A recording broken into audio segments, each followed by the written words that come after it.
son zamanlar insanlar daha çox spirtli içkiyə, alkoqolə meyilli olublar. Burada bir neçə faktoru qeyd etmək istəyərdim.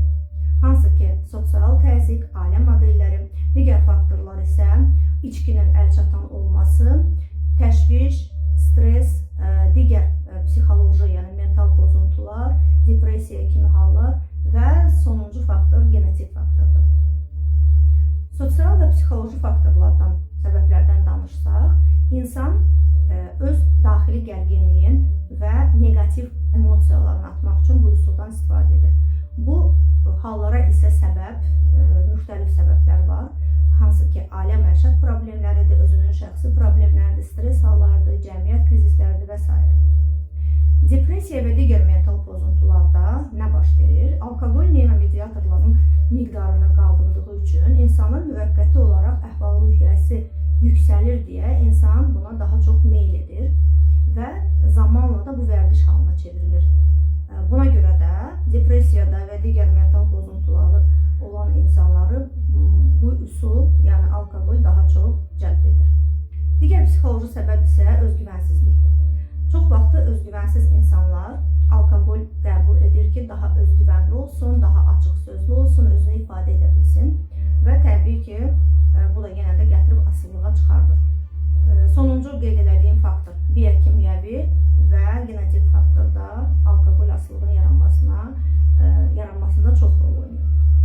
Alkoqol bizim beynimizə necə təsir edir? Alkoqol bizim beynimizin dopamin sisteminə təsir edir. Dopamin isə sevinç və motivasiya hormonu olduğu üçün dediyim kimi əhval-ruhiyyə yüksəlir deyə insan bir müddətlik negativ emosiyalarını atır, sevinç hissi gəlir insana, motivasiya gəlir və bununla da daha çox alkoqolə meyilli olur.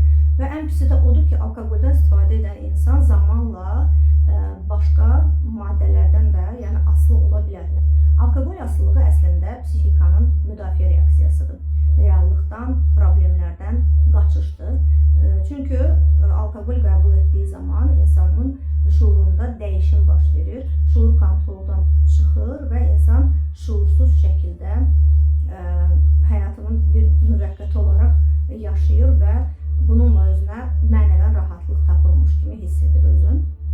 Bu asılılığın, bu vərdişin əks təsirləri isə zamanla yaranan yaddaş zəifliyi, yalana meyilli olması, natəmizlik və ümumiyyətlə mənəvi normaların itməsinə gətirib çıxarır. Və statistikaya görə içki içən ataların övladları, əsasda oğlan övladları 5-7 dəfə daha çox bu asılılığa meyilli olur və genetik olaraq onlara keçir. Qızlarda bu hallar daha az rast gəlinir. Ona görə də son demək istədiyim odur ki, vaxtında, zamanında, əgər özünüzdə psixoloji narahatlıq hiss edirsinizsə, negativ emosiyalarınız, bastırdığınız emosiyalar çoxdursa, stres halları artıq sizi yüklüyür, artıq tükənmiş halda özünüzü hiss edirsinizsə, alkoqolə yox, daha yaxşı olar ki, mütəxəssisə, psixoloqa müraciət edəsiniz ki, vaxtında bu hallar aradan qaldırılsın ki, lazımsız üsullara əl atmayasınız.